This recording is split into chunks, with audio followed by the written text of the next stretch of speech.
సనాతన ధర్మంలో తెలియక కొంతమంది అంటుంటారు, ఇంతమంది దేవుళ్ళు ఏమిటి, ఇంతమంది దేవుళ్ళు ఏమిటి అంటారు. ఇంతమంది దేవుళ్ళు కాదు, ఇంతమందిగా ఉన్న దేవుడు. నేనే పరబ్రహ్మను కురుశ్రేష్ఠ, నేనే సత్యాన్ని, జ్ఞానాన్ని, ధర్మాన్ని. పార్థ, దివ్యములై నానా విధములై అనేక వర్ణములై అనేక విశేషములు గల నా స్వస్వరూపమును కన్నులార దర్శింపుము.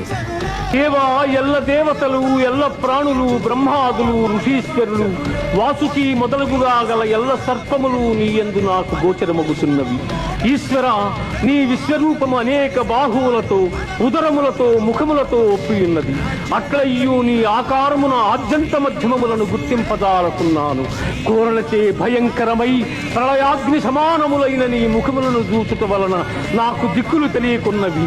కాన ప్రభో, నా యందు దయయుంచి నాకు ప్రసన్నుడవు కమ్ము. కృష్ణ, ప్రసన్నుడవు కమ్ము.